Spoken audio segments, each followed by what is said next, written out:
Hello, I'm Lesley Leighton, Artistic Director of Los Robles Master Chorale. I've asked some colleagues of mine, who also happen to be friends and women, if they would be willing to share with us their experiences being female leaders in the music industry. Sally Stevens is a highly respected trailblazer in the studio session world, whose career has spanned almost 6 decades, and whose voice you would recognize from films such as Butch Cassidy and the Sundance Kid, Indiana Jones and the Kingdom of the Crystal Skull, and Amistad, and television shows The Simpsons and Family Guy. Edie Lehmann Boddicker is a well-known contractor and highly regarded musician in the session world who for the past 30 years has credits as contractor which include Lion King, Hidden Figures, and The Lorax.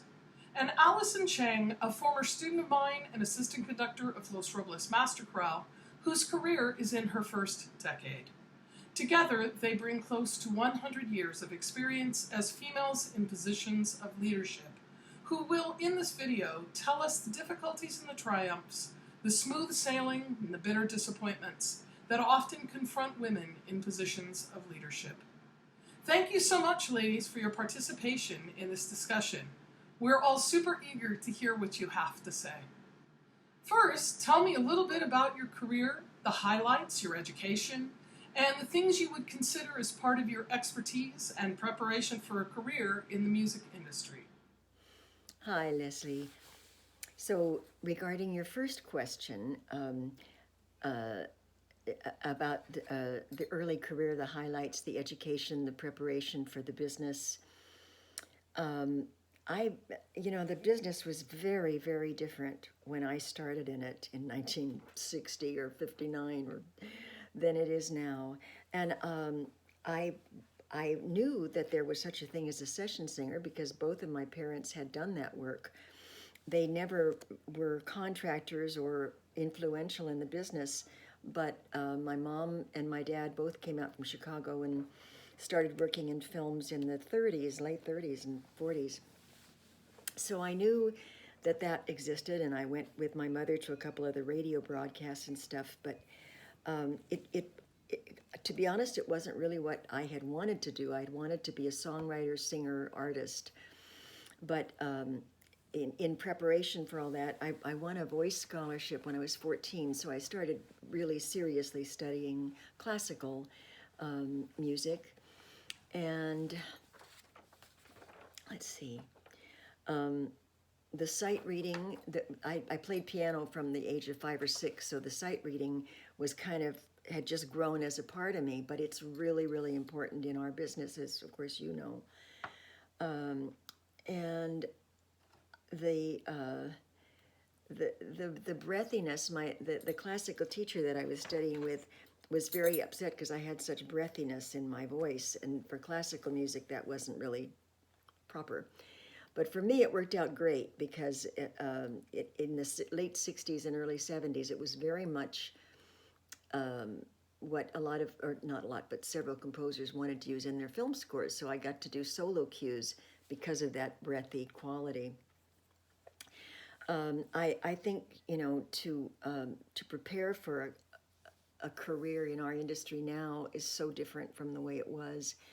But I do think that the sight reading, the sight singing is so important, and to be conscious that you bring good musicianship and consciousness of intonation and like that. Hi, my name is Edie Lehmann Boddicker, and I'm a friend of Lesley Leighton's and a colleague, and very happy to be speaking with you all today. Wow. I came from a musical family, and I started playing the piano at about the age of 3. Went deep into the classical piano world, and I was concertizing by the time I was about 7 or 8. I lived in New York, moved out to Los Angeles with my family, and I was asked to play for Lillian Stuber, who was the head of the USC piano department at the time, and that became my second teacher my first teacher was in Buffalo, New York, and my second teacher was Lillian Stuber at USC, and I was with her from the ages of 8 till she passed away, 19, till I was 19. So I concertized, played the piano, and I really wasn't cut out for piano concerts. I would get really, really nervous. But I did discover that I had a real love for chamber music. And so when I was about 11, Lillian introduced me to the Schoenfelds, which if you go to USC, you see their names on buildings and stuff there. Alice and Eleanor Schoenfeld. I began playing chamber music with their students.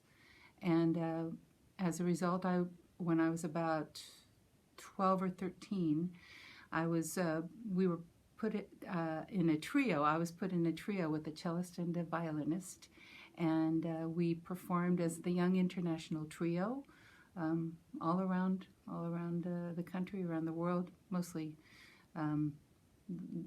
California, the Los Angeles area, but we did travel to Italy and studied in Italy, and so my entire upbringing was classical piano and just intense musical training. My first theory teacher was Morton Lordson, and I was 11 at the time, and he was my teacher at the USC Prep School. So that training, I would say, is the single most important factor to my career as a session singer. I sang on the side. I wasn't classically trained as a singer. I was only trained as a pianist. But because of my musicianship and my sight reading abilities, that all came from classical piano training. And I would say that single skill today is probably why I'm still working, because I'm doing arrangements, I'm at the piano rehearsing the singers, I'm doing, my piano training is now coming into full force. Now it makes sense as to why I had spent so much time at the keyboards as a kid, even though I knew, in my heart, I knew I wasn't going to be a concert pianist in my adult life, and I wasn't going to be a teacher in my adult life. I wasn't cut out for either of those things, but I was a very social animal, and I really enjoyed singing, and I sang pop and R&B and things like that, nothing classical. And pretty much all my dreams had come true. If I were to say, you know, who do I wish I could have worked for? Those boxes have all been checked off. When I first started, I started in TV doing variety shows. And then from there, went into doing commercials. And from there, went into doing records and commercials, but mostly a lot of records. And I was asked to contract for Aretha for her United Together album. And then I went on tour with her for about 2 weeks. I never went on tour with anybody because then the session work in town would close up for me, so I had to stay in town. But Aretha, Quincy Jones, working with him on Back on the Block on the record, but also going out on tour with him, and then Madonna doing her album with Saida, just Saida, Madonna, and I. We did the whole True Blue album. There were a lot of highlights, but I guess another highlight would be being introduced to John Powell in 2003 and doing the Happy Feet, the whole series with him, which led to all the Rios, the Ice Ages, the Lorax, on and on and on. My collaboration with John was phenomenal. And as a result of John Powell, I was introduced to Hans Zimmer. And Hans, I did the Grammys with Hans and Pharrell a couple of years back, and that turned into me working with him on Lion King and now on Dune. And so I have so many highlights. I had a short stint as an actress on a soap opera where I played a concert pianist, which was really funny because I wasn't really an actress, but I was really a concert pianist. So it didn't involve much acting, but it did involve me getting to play the piano on the show, which was really nice when you read the fan mail and you hear little girls going, because of you, I'm starting to learn how to play classical piano. And so I feel like that was my job well done on that show, was to introduce kids to and people to the world of classical piano. So I grew up in Lake Oswego, Oregon, with two parents that were physicians that both met through music. They both played in the orchestra, so they thought it was extremely important that I had music in my life growing up. And so I played in a youth orchestra from fourth grade all the way through high school. When I was about 6 years old, I joined a youth choir, sang all the way through high school. And I went to a pretty good prep high school. I was in choir, I was in jazz band, I was in orchestra. It was really funny, actually. One of my counselors was like, don't you want to take AP history? And I'm like, did you see what I put on my schedule? Clearly she didn't get it. But I was a music kid, even then. I think in terms of my expertise and preparation for career in the music industry, I ended up, after high school, going to La Sierra University, which is where my dad went. And I majored in vocal performance and got a bachelor's of music. So I studied things like opera, vocalogy, and I think that prepared me pretty well, because that's actually where I met you, Dr. Leighton, in 2013. And that was an eye-opening awakening, because at the time, I think I was in my junior year, and I had no idea what I was going to do after college. But I think that year helped start to prepare me to go into other parts of the industry. And even after you did your interim year, I worked with Dr. Katana, and he actually gave me my first job out in Hollywood at the First Presbyterian Church of Hollywood as a carol choir director for the kids. What things, if any, do you view as having been difficult hurdles that you had to overcome in the industry when you were first starting out? I think for me, shyness was a big thing. I was very young. I started doing songwriter demos when I was still at UCLA, and I actually had a recording contract as an artist while I was still at UCLA. Herb Alpert produced a single of 2 songs that I'd written before he was really famous and successful. But so I was very, very lucky. I fell into that situation through a manager that I knew. Then I auditioned for the very first concert tour that Ray Conniff did as an artist. And we did a West Coast 10-day tour, and then that was in the spring of my junior year at UCLA. And then in the fall of what would have been my senior year at UCLA, I had an opportunity to do a 47 one-nighter bus tour with Ray. And that, I had learned so much about the business I wanted to be in on that first tour, just by sitting next to him on the bus and chatting and getting to know the other singers some of them were already established as session singers. So I opted to take that 47 one-nighter gig, and I bailed out of UCLA, so I never got my degree in music. But by that time, I think I was really confident about the sight singing.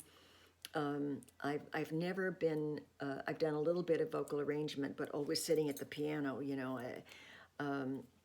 So I'm not as knowledgeable about chords and all that stuff and structures as I probably should have been all these years. But the business, as I said, was so different in those days. There was variety television, and I started working on Danny Kaye and weekly for 3 seasons that he was on. I did that show, and Red Skelton, and then eventually Carol Burnett. And those were the gigs that, you know, took 3 days a week maybe to do, because you rehearsed, you blocked, you pre-recorded. And so the very busy singers, the ones that were doing the commercials at that time, didn't want to tie themselves up.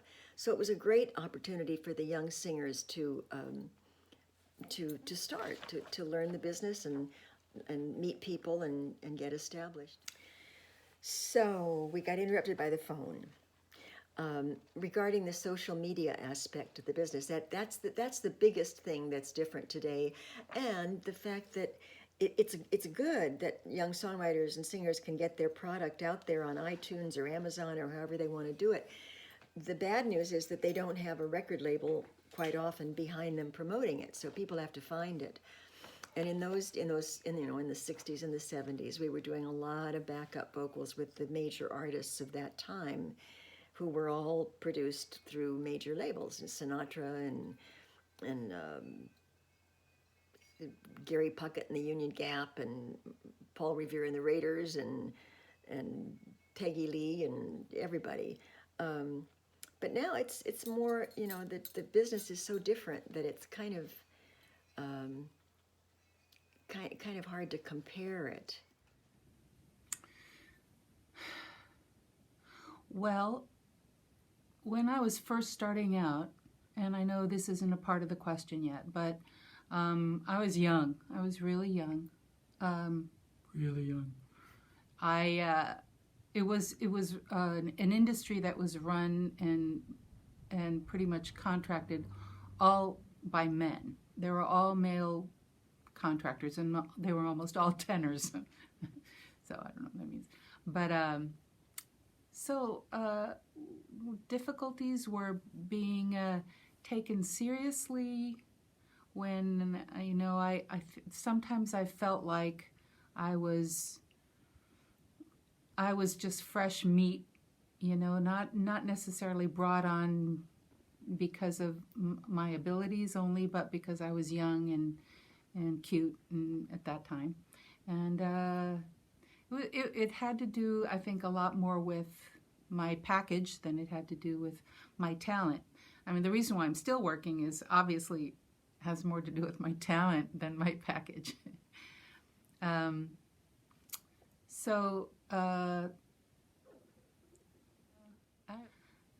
hurdles were being taken to be taken seriously, and to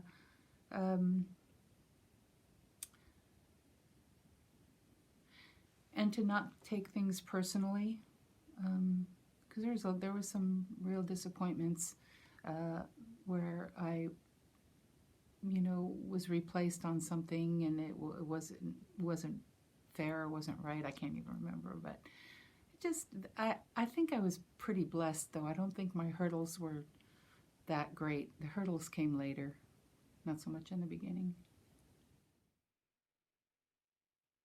I think in terms of hurdles, I have had quite a few, because I am starting out newly in the industry.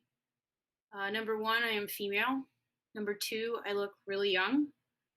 So sometimes people don't take me seriously, which can be an issue. I remember when I was student teaching just this last year, someone didn't think I needed a copy code because I shouldn't be there, was the inference. I have also met male and females that have treated me differently just because I was female, which is unfortunate. But I would say that unfortunately those instances have prepared me better to deal with other people in certain situations, even if they don't totally respect where I'm coming from or my education. Do you feel that being female played a role in any roadblocks that you had to overcome in your career? The difficulty, or it wasn't a difficulty, but it was my particular situation, was that I married very young.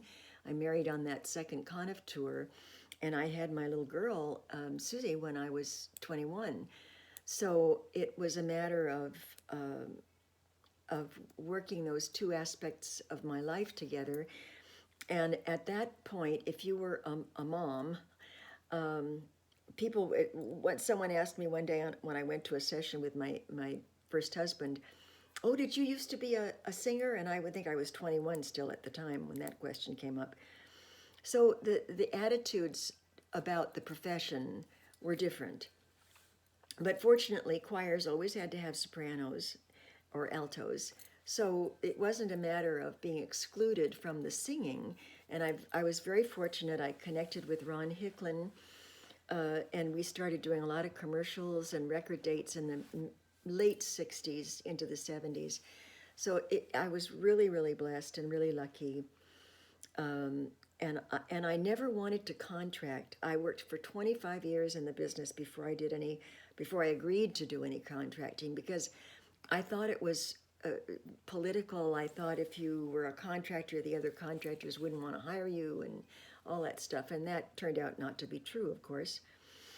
And I'm sure that the contracting really expanded my years of being able to work.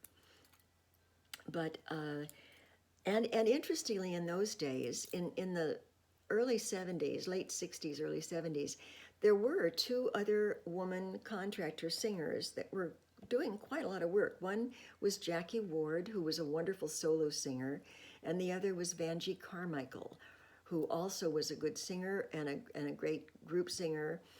And those relationships always evolve out of just personal. You work for someone and they like your work, and they rely on you for those other aspects of the business.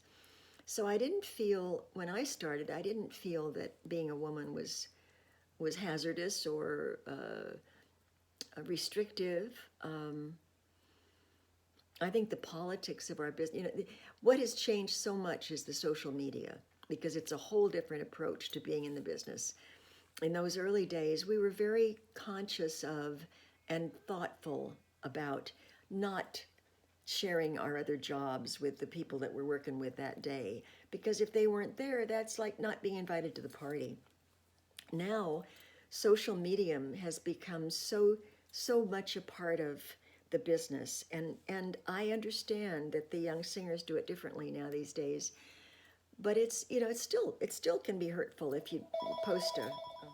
Oh yeah. I think one of the things that I really need to mention was I really wasn't aware of my, let's say, femininity. From the time I was a pianist, classical pianist, I was told that I played like a man. And I didn't quite get what that meant, except for, to me, I was genderless. I didn't see myself as a feminine thing, or I took everything really, really seriously, which probably came from the fact that my mother was the breadwinner in our home. She was the one that went out at 7 o'clock in the morning, and she was a fashion buyer, and she didn't come home till 6:30 at night. She was the breadwinner in our family from the time I was born till, she retired.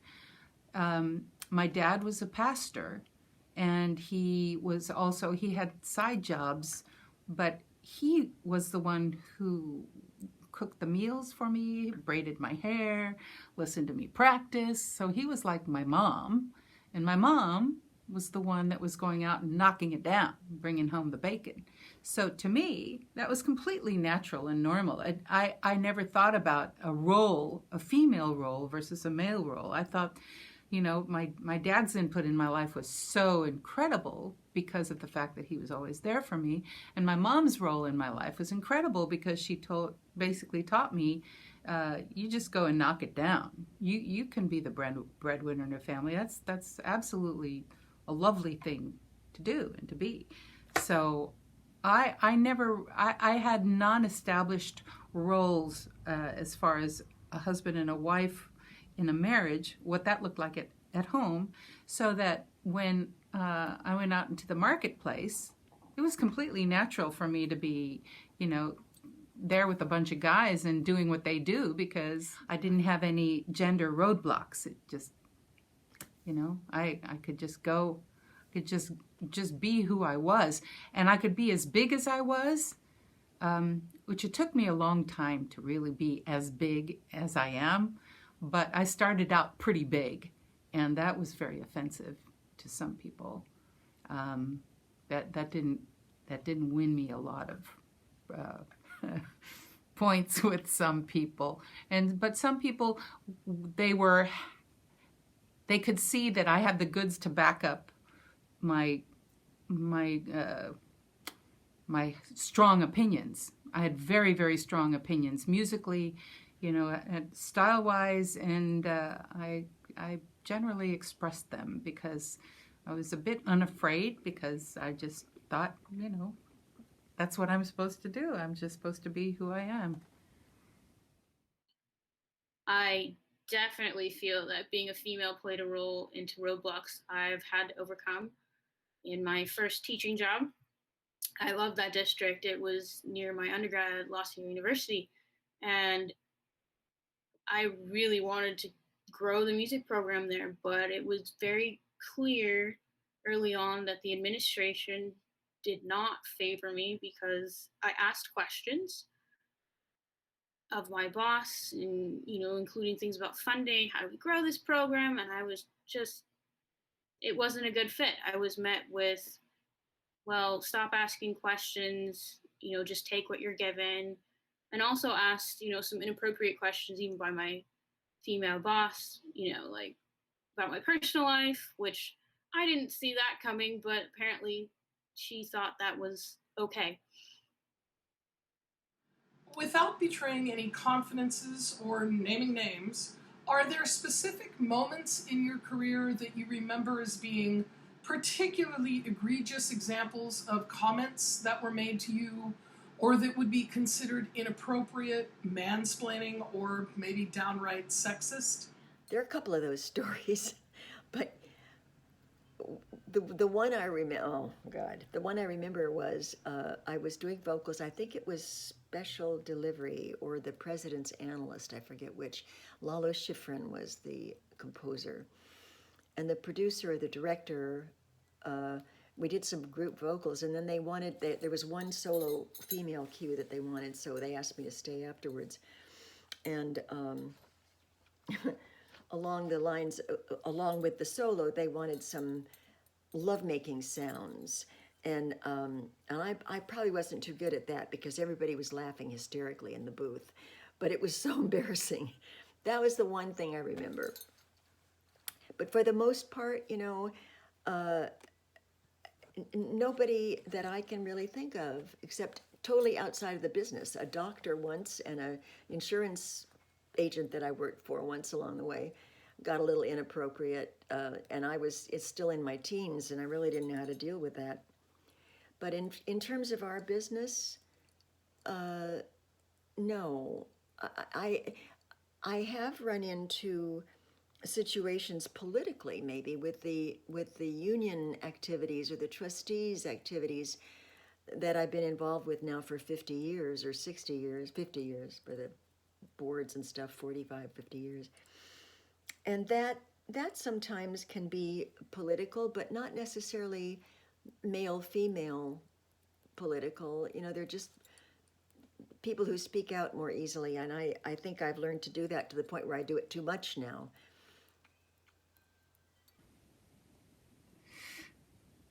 I would say that in today's market, I was heavily abused in terms of verbally and sexually. I think there was so much banter around the microphone, and especially in the small groups that I worked with, the same people over and over again, there was a lot of sexual harassment, a lot. I don't think anybody would stand for that today. I wouldn't stand for it now, but I was young. I was really young, and there were lots of egregious things. There's then I guess my recourse was to just do well. There were some egregious things that happened from older ladies that were not happy with my coming on the scene. That I remember there was one there was one time when we were rehearsing, a small group of us, maybe about 3 or 4 of us, were rehearsing in a circle, and we were on a soundstage, like Sony soundstage or whatever, and we were rehearsing our parts. And I remember I was doing this, and I wasn't necessarily conducting everybody else, but nowadays singers do this all the time. No matter, they're all by themselves on a microphone, they're conducting, and it's a very natural thing to do. Well, I did this from the get-go, and this was so offensive to an older lady who was in that group that she slapped my hand, and I just remembered the redness coming into my face, thinking, I can't believe someone just slapped my hand away.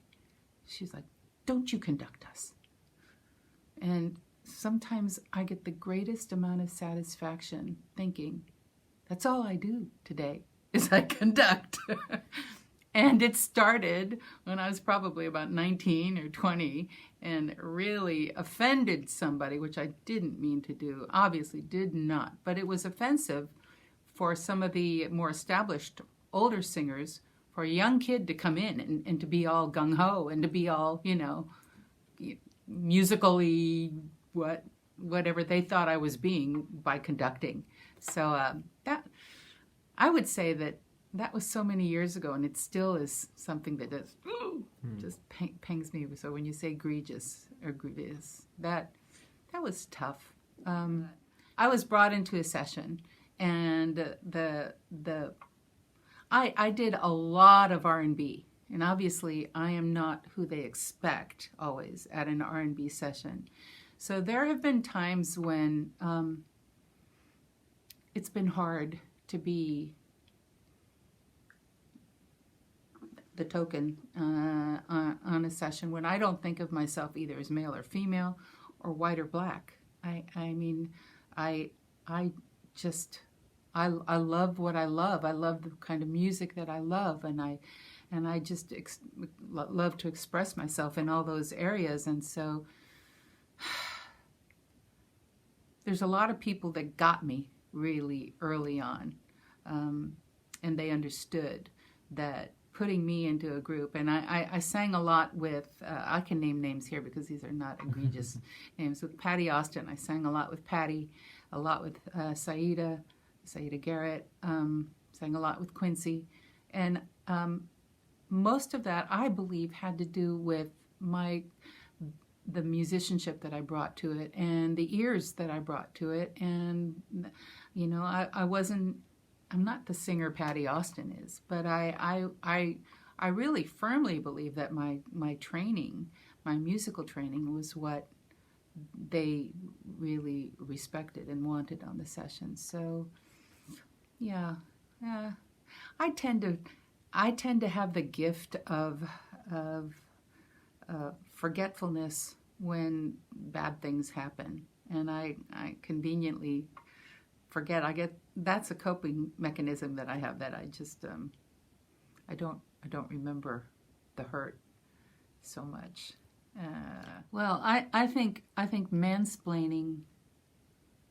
I think the mansplaining thing happened a lot early on in my career. I didn't buck it. I wasn't placed in a position of authority. I was just an Indian on sessions, and I was just happy to be there. I would say that with the advent of more women contractors, that mansplaining kind of stuff kind of went away. I mean, some things are kind of foggy in my memory where I was kind of put on the spot, but I would say that because nowadays women are, we should take each other more seriously. I think that sometimes the greatest pushback I get is from other women, not necessarily the mansplaining. But I do get, I think that there's a danger in our community, in the singer community, there's a danger in wanting what somebody else has. And I think one of the things I really appreciate are people that are team players, and that make me appreciate the fact that I just am grateful for every single job that comes my way. They're all my last one. I mean, every single job I get is my last one. So I look for men and women that are team players, that want to be a part of the group and not try to take the reins or do something or talk about it when they're on their own with someone else, or saying, well, I want to do this, or something occurs pretty regularly, and that is I don't normally go to the piano when I'm on a session. I don't normally start there. There are some people that come into a recording session and they sit down at the piano and just start playing, and I typically have not done that. So there have been times when I've been brought on to be like the vocal contractor, but I didn't hire myself as the singer, but I was just going to be rehearsing the singers. And I noticed a definite change from the booth when I was in the booth just talking to the singers. I was in the booth, and then when I went out of the booth to the piano to rehearse them and played the entire piano part down, not just their parts, but played everything and their parts together, that's when suddenly it was like, oh, okay, so that's why she's here, because she can play, or she's a musician. So I think that there are, I save certain things where I think, well, what they need to know is that I'm qualified to be here. I'm qualified to do this job. But I don't want to start there. I want to just let things unfold naturally. And there are times when I don't need to prove myself, and then there are other times when I just have to, and then they go, oh, okay, all right. Or I will take them on sometimes, and I try to do it in a very nice way. I try not to mansplain myself. I try to just gently inform other people to take people seriously who are placed in positions of authority, or of just the position of being a singer on a session. Nobody should ever assume that just because a singer is brought on to a session that they aren't a musician. There are, I'd say, 90+% of the singers I know are musicians, and that's what makes them great. That's what makes them great on sessions, is because they bring so much more to the party than just a good voice. They bring a lot of training, a lot of knowledge, and so. I think in number 3 I answered some of this, but a specific moment in my career that I remember as being potentially egregious, when my previous boss asked about my personal life, whether or not I lived with my partner's parents in their home. Didn't see it coming, but she just thought that was okay to ask. I have also, in the same district, when I was trying to figure out if I was temporary or not, I didn't have a contract and they wouldn't give it to me for 4 months, which meant my pay was also impacted for about 2. And when COVID hit, they blamed it on COVID, but this problem had already been going on kind of about a month and a half beforehand. And also in the same department, unfortunately, when I was trying to find out if I was temporary or not, because no one would give me the contract, when I finally said, hey, I have to take another job, the head of HR told me, best of luck. Didn't bother to spell check, didn't bother to tell me if I was still employed. As you can probably guess, I'm not there anymore. And I don't know if you consider it that downright sexist, but I doubt they would send that to any male candidate asking if they still had their job. Were you ever put in the position of having to turn down work or leave a job or a gig because more than just the job was asked or expected from you as a contingency to receiving the opportunity of the work? And no, that didn't ever happen. Even in the early days, you know, the Danny Kaye show, for instance, Johnny Mann was the first choral director for the first season, and then he was replaced by Earl Brown mid-season. And Earl and all the people that would have been making the decision as to whether I should be working or not, I never was asked to do anything other than show up on time and sing a tune.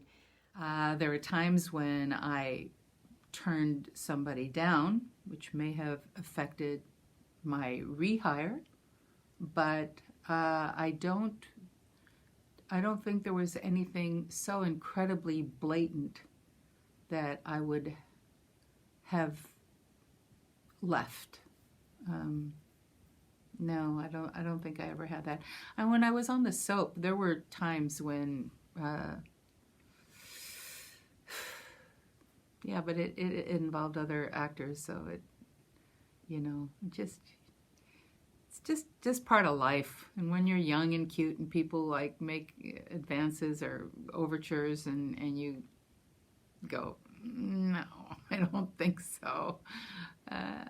You know, you deal with the repercussions, which are nothing compared to doing what you don't want to do. So much rather deal with any kind of repercussion of a rehire than doing something for a job. That just is like bleh. But I think there are times when there was pretty obvious sexual harassment that if I think I was pretty gentle in letting people know that that wasn't okay. And I don't, you know, I don't really believe that affected my rehire or my future hiring. I wasn't told that, but I think it created a kind of an attitude of, oh, she's a biatch. You know, that was maybe, you know, the thing. She's not a sweet thing. She's tough. I think I was known as being tough, which was better, I think. I think it's much better to be known for that than to acquiesce or to let things, or even to just brush things off. I think there were times when I stood up for myself that it even surprised me. Yeah, I'm not going to go into detail, but there was a movie that I did as a singer where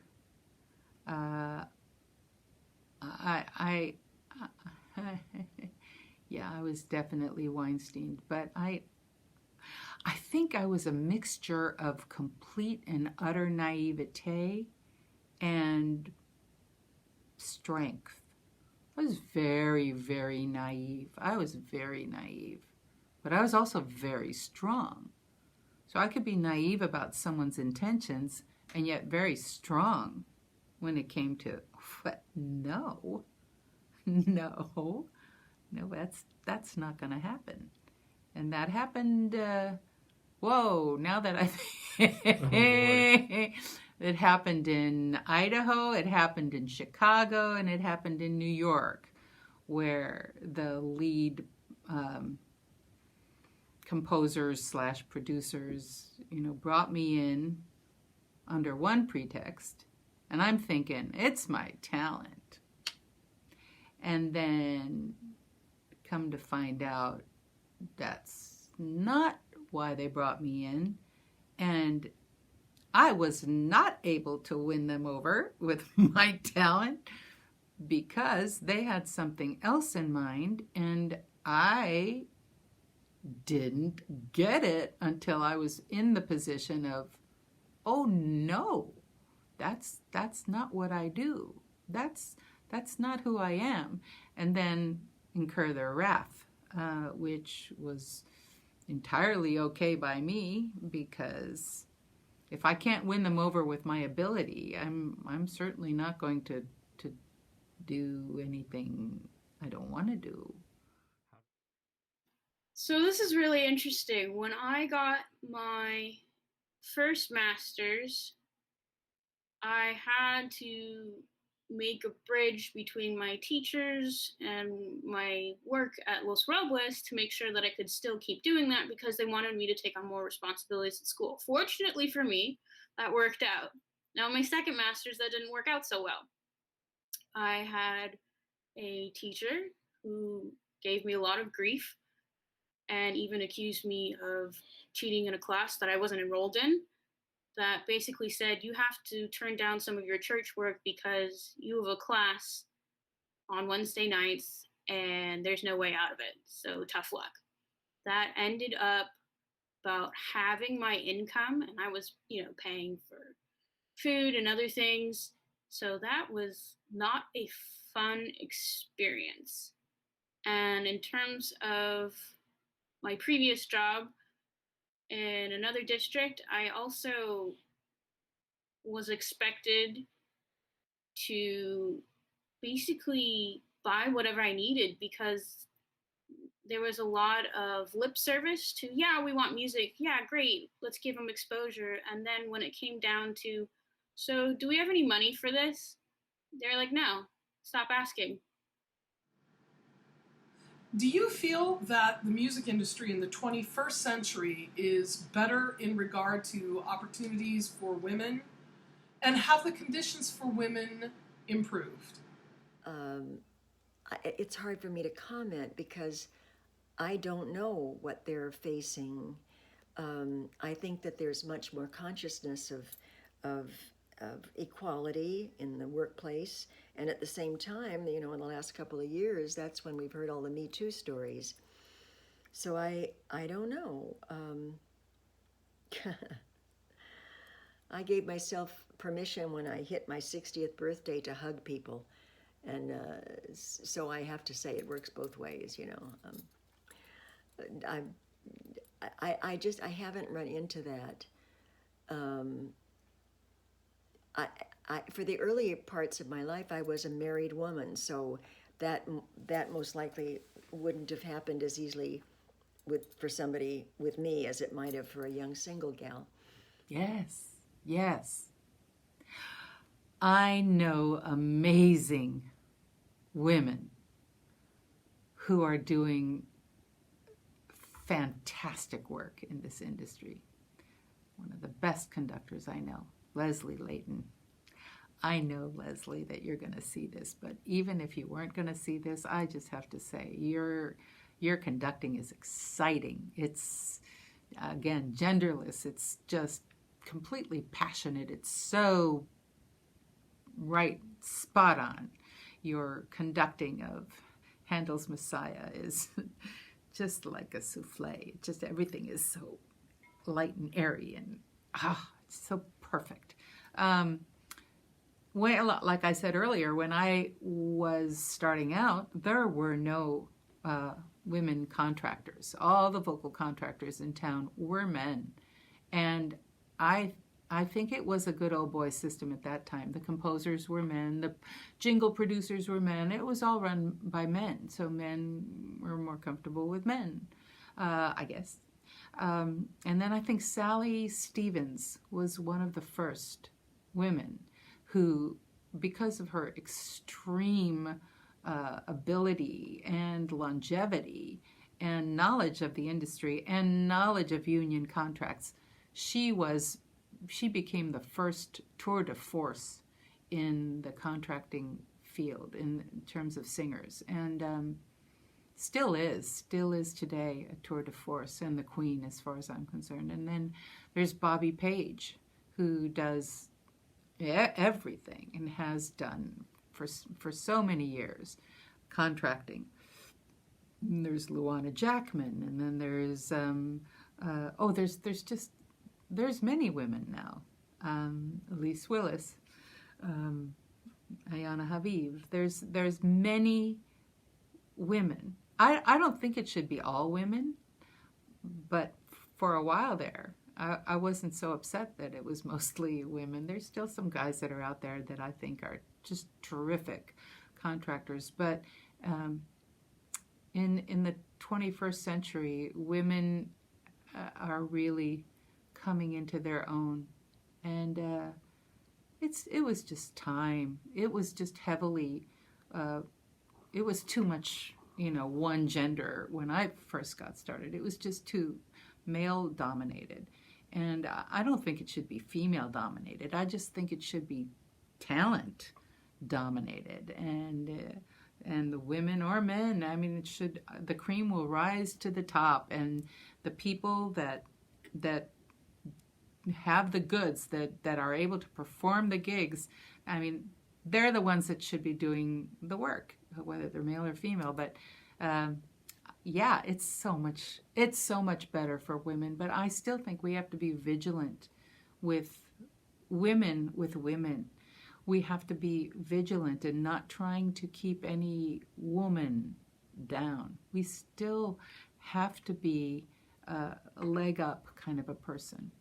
To a woman or a man, but primarily, we as women have to be more supportive of strong women. I think I got most of my pushback not from men by being strong. I think a lot of my pushback came from women who didn't like me being strong. And I think our strength is beauty. I think it's beautiful to be strong and passionate and not defensive and collaborative. And these are wonderful qualities. And we should really treasure that in other women and support other women in doing so. And there's Catherine Bostic is another fantastic example of a woman singer, pianist, songwriter, composer, conductor. I mean, she can do it all. And she is completely supportive and collaborative and giving as a fellow singer. I know I should bring up names. There's so many that I could list, but these are just the ones that pop into my mind, and I think it's important. One of my desires is to nurture the next generation, both women and men, but a lot of women, and let them know that it's to be as big as they are and to be a team player all at the same time. I think those two concepts can live side by side. You don't have to diminish somebody else to be as big as you are. Just being a team player, that's such a great example of our industry when it's working, is a bunch of team players working together. The music industry in the 21st century is better in terms of opportunities for women, but I think we still have a long way to go. When my mom was still doing residency as a physician, she talked about being hazed and kind of bullied, and even told when she got married to my dad that, hey, since you're not going to finish the program, she's like, what are you talking about? And I think in the same way, this happens in the music industry sometimes, that they're more interested, as Ann Howard Jones once told me when I drove her around, that if it seems like you're following a man around, we don't need you. And that was her reasoning to me to say, go get your doctorate so they can't tell you that, because that's a bunch of hooey. And I think the industry is what you make it. It is not perfect by any means, but I think when we have more women in positions of power or positions of leadership, especially in the choral field, that the change comes around. But we're not quite there yet. What are the challenges that you see facing women going forward in the music industry? in regard to today's workplace climate? It's interesting, and it's lovely to be asked about these things, and it's lovely that people are thinking about these things and focusing on them. To be honest, I don't think I ever felt that intimidation of being a woman. I think I felt the shyness that was just a part of me, and I wasn't. Self-promotion was not easy, so I really relied on standing next to somebody that might be able to recommend me for another job if I sounded okay.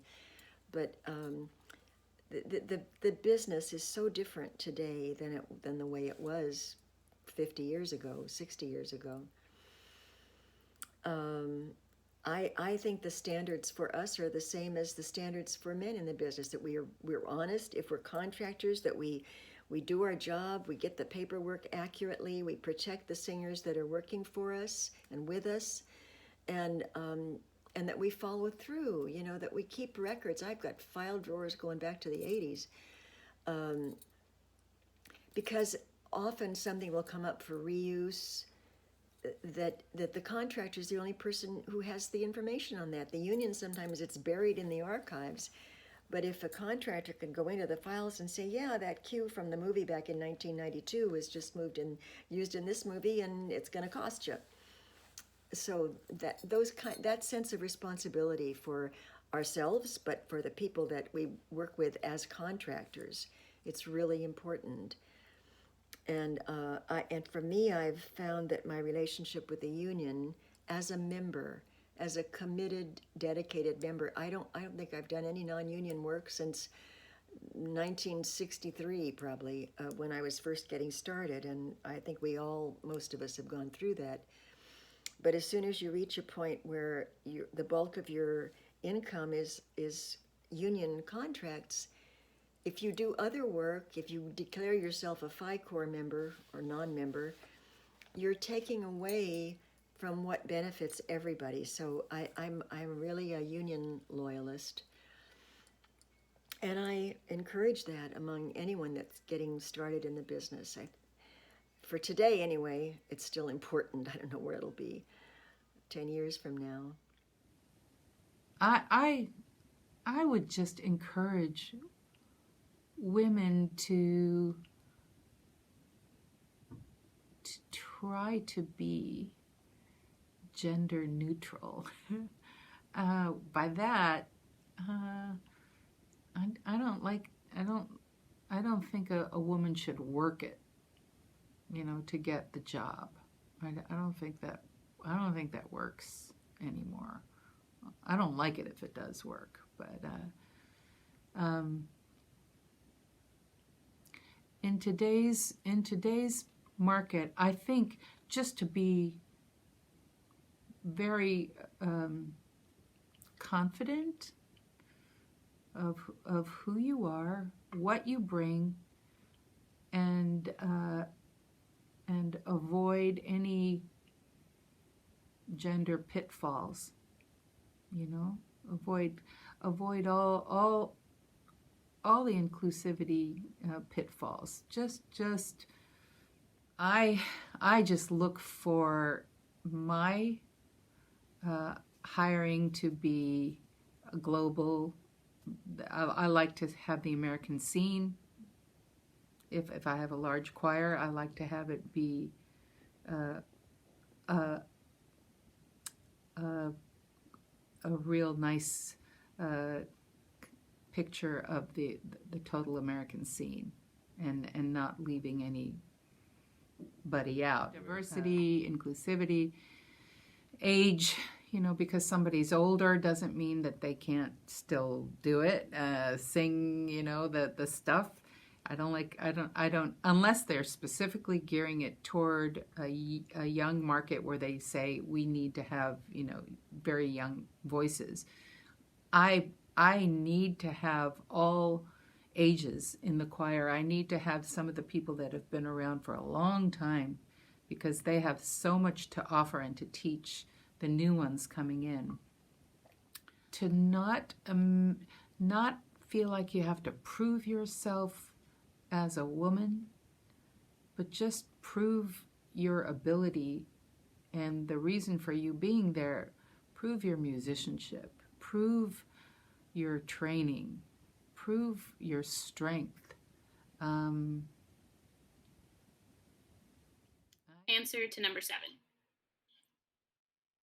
I think going forward, the challenges that women face in the music industry are representation and standing up for themselves, even when other people won't stand up for them, which is really unfortunate.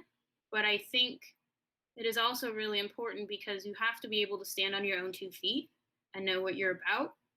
And if something's not right, you need to fight for it. And sometimes, as in the case with my first job, you end up leaving because it's not a good fit and it's not worth your health or your mental health to stay in a situation that is toxic, even if it means, you lose a few connections. In the long run, it better serves you to work with people that you enjoy working with. If you could go back in time and tell your 8-year-old self something absolutely invaluable, what would that be? I think it would be within reason and not to ever be show-offy, but have faith in yourself. Have faith in yourself. If you know you can do something well, don't be afraid to do it. And if it's something you love, especially, don't be afraid to do it. I think, that's a really interesting question.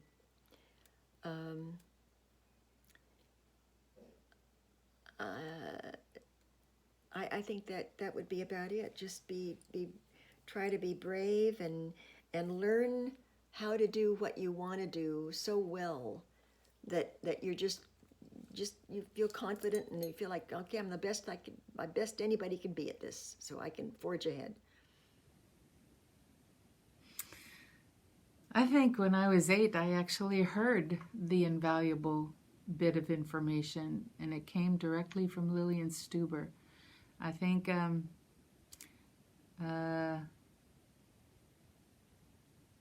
when I first started out as a pianist, I didn't realize that I would end up as a singer and then again as a pianist. But I would have the majority of my adult life would be as a singer. Lillian said, "Let music enrich your life." And she said that in response to me when I came ill-prepared for a lesson. And she said, "Well, Edie, what did you do this week if you didn't practice?" And I said, "Well, I'm singing in a musical up at church." And she said, "Well, sing for me what you were singing up at church." So I sat at the piano and I sang for her. And she, if anybody knows Lillian, she always did this. She said, when I was young, I loved Shakespeare. And I loved sonnets. And she proceeded to tell me about her love of drama and her love of Shakespeare. And she equated that with me feeling the pressure of the concert life coming in on me like this. And what she wanted to do was free me from musical bondage. And she said, "Let music enrich your life." So it wouldn't ever become something that was forced on me, or she completely made it the most joyful experience for me. She didn't berate me for not practicing that week. Instead, she let me know that me singing was a part of music and a part of my musical journey that would enrich my life. She gave my 8-year-old self, and even my 13-year-old self and 15-year-old self, as I continued on, she gave me the permission to explore and to explore the arts, to explore music in all of its facets. And that kind of permission, and she didn't chastise me, she released me, and she gave me permission to be joyful about music, wherever it would take me. She also played phenomenally, and she was known for playing like a man. So I came by it very honestly, very naturally, that I didn't perform little, Mozarty only things. I mean, I performed very meaty pieces because my teacher gave me permission to play like who I am. Not just to play like a man, but to play big and to play strong. And that was incredibly feminine as well as incredibly human. So I would encourage my 8-year-old self, like I would encourage my kids, to be all that you can be, and take all the joy out of, take the biggest bite of that apple of life that you can. Take all the joy that you can with music. Go explore all the different arts. Explore and let yourself be free, and not to confine your musical thinking, your artistic thinking. Release any bondage from that, any negativity, and just let music enrich your life. If I could go back in time and tell my 8-year-old self something invaluable, what would it be? This is a great one. I think it would be, you can do it, and don't be afraid to try different things. When I got accepted to USC, my parents said, "You got in for what?" Because they'd never seen me conduct before. But I think, had I not been pushed outside my boundaries, had I not been allowed to explore, even though, it didn't always go great, that I ended up doing it. And I think that telling that to myself and reinforcing that rather, is probably the best piece of advice that I could have given myself. I cannot thank enough Sally Stevens, Edie Lehmann Boddicker, and Allison Cheng for their time, their expertise, and for being willing to share with us such fantastic experiences, their responses, and their candor. Ladies, thank you so much. I hope all of you have enjoyed this video, and I hope that there's a takeaway for people who maybe are unaware of some of the difficulties for women, and let's all be part of the solution.